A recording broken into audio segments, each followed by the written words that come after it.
musical number that came to me is a song that begins with the same question, and it's a song by Imogene Heap entitled Wait It Out. I believe that she wrote it for more of a personal relationship, but its words have just really resonated with me this week, thinking about where we are. And I'd like to share just a few of those words and invite you, if you would like, later on after the service, sometime this week, to go on. You can find her music on a TED Talk that she did and see the creativity that we are so used to experiencing from Anna and many of our musicians here in this congregation as well. But she writes and sings, "Where do we go from here? How do we carry on? Clambering for the scraps in the shatter of us that collapsed. Pain on play repeating." That's certainly for me as what the past several years have felt like, not just in our 4 years that we are all thinking about today, but really from the violence and experiences in our culture, the mass shootings. It just feels like pain on play repeating. Something that reminds me of our country and where we're in right now. She writes, "There's nothing to see here now. We're turning the sign around. We're closed to the earth until further notice. We've got some work to do to repair ourselves and heal." And then lastly, she writes, "Everybody says that time heals everything. But what of the wretched hollow and endless in between? Are we just going to wait it out?" And that's where the space that I'm in this morning is, not to put a damper on our celebration and our mood, our joy. If that's where we are this morning and that's what you are experiencing, maybe it's feelings of relief, maybe it's feelings of exhilaration, maybe it's a numbness to all that's been happening throughout the week and the past few months. But I would like to invite us to just pause for just a little while on this Sunday morning and think about our nation and our culture and really assess the damage and the rubble that's caused by this destructive path that we've been on in our culture. To actually see and look around and experience those things that have crumbled and hurt and been broken, and to not be afraid to look at our brokenness and see those as opportunities for healing and for rebuilding. In the rubble of the Twin Towers in New York, about a month after the 9/11 event, where those two towers came down, as they were searching through the rubble and doing the hard work of trying to make sense of all that happened, but also looking for anything that they could find, and still maybe even looking for survivors at that point, the people who were working in the rubble found an interesting sight. About a month after, they found a Callery pear tree that was still hanging on to life. And something that was really interesting, and especially for those botanists that are on the screen this morning, hopefully they can affirm that the tree was actually putting forth new leaves. And they thought that, well, that's not something that a tree should do in October in New York City. But the assessment of what the tree was doing was desperately trying to survive and hanging on to dear life. And so trying to throw new growth out and absorb the sun and the nutrients and experience some hope in the midst of what looks like utter despair.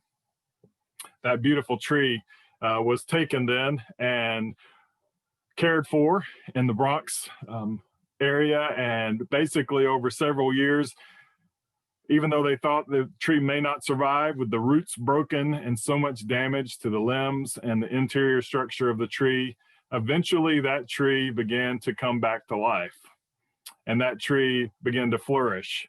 And I think it was about 7 years after that event, they decided to plant that tree back at the memorial at 9/11. Maybe you have been to that memorial and you've seen that tree and its beauty. What an image of finding hope, finding strength, finding life in the midst of rubble. and recognizing that you actually have to look through the damage and look through the rubble, look through the chaos to be able to find those signs of life.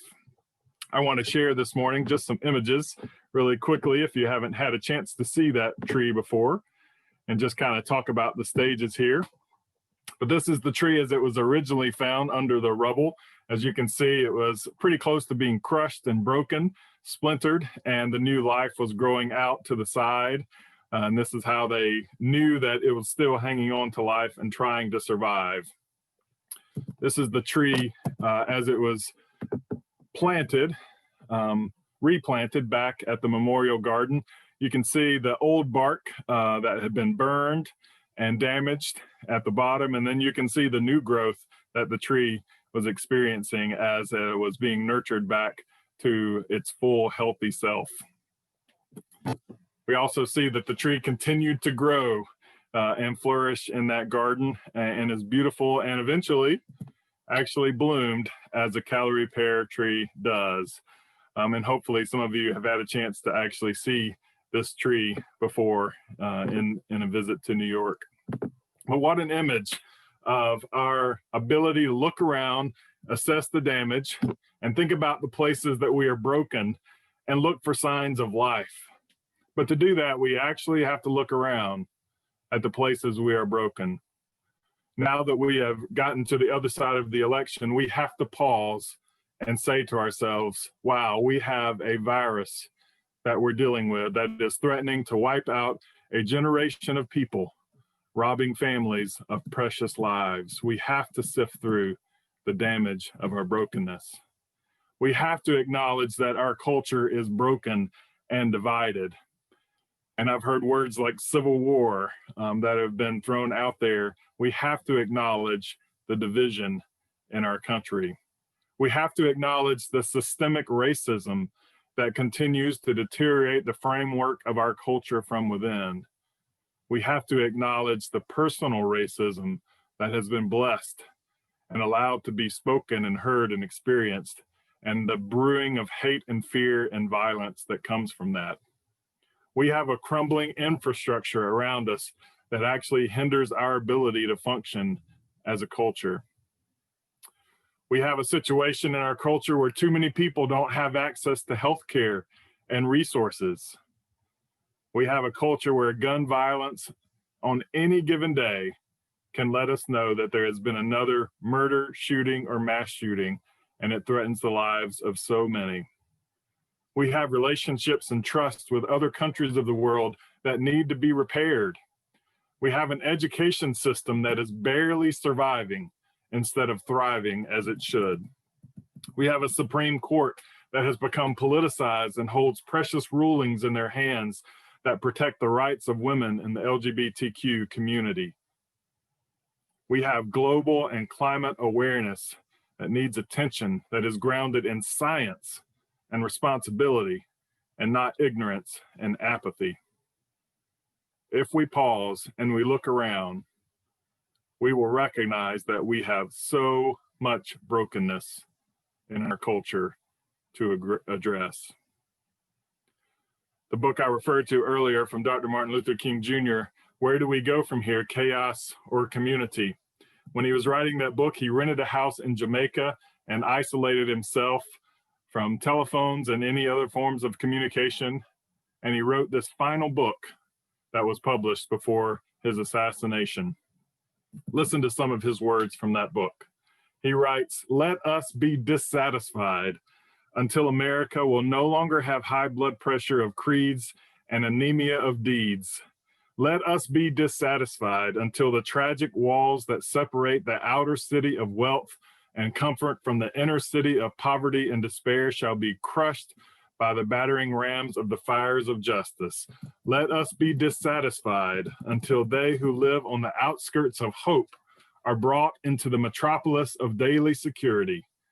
Let us be dissatisfied until slums are cast into the junk heap of history and every family will live in a decent sanitary home. Let us be dissatisfied until the dark yesterdays of segregated schools will be transformed into the bright tomorrows of quality integrated education. One of his powerful quotes also from the book, which has become a mantra for me this week. He writes, "Power at its best is love implementing the demands of justice. Justice at its best is love correcting everything that stands against love." Powerful words that are so relevant all these decades later from Dr. King. So when I invite us to sift through the brokenness, I don't invite us to look and to find our way onto a path of despair. I invite us to sift through the brokenness with eyes and agents of healing, know that we have the power to take the crumbling signs around us and bring new life, to find and investigate and look for those signs of life. And underneath that rubble, we might find a tree that holds that power of life. For my final words in sermon this morning, I actually want to share a few more slides with you. And it's a little different for me, but I would like to read the final slides to bring this sermon to a close. Looking back to our tree, I just want to simply say that on 2701 Hayward Street, there is a tree of hope. We haven't been to that building in a long time, but that building is a symbol of who we are as the UUCC. The roots are held in a bowl of our chalice, and the life and the energy of that tree burns in our flame. The strong branches stretch across the screen this morning. If you backed up and looked at all of the faces, and they're shown in the faces of everyone on this Zoom call this morning, and heard in the voices of those joining by phone. And the blossoms hold the hope in the eyes of our youth and our children, generations depending on us to create a better land. So I invite us this morning to nurture this precious gift of this faith community, believing that we can and will make a difference. Let us be a dissatisfied people until we build the land that will make us proud. Anna is going to introduce our closing song.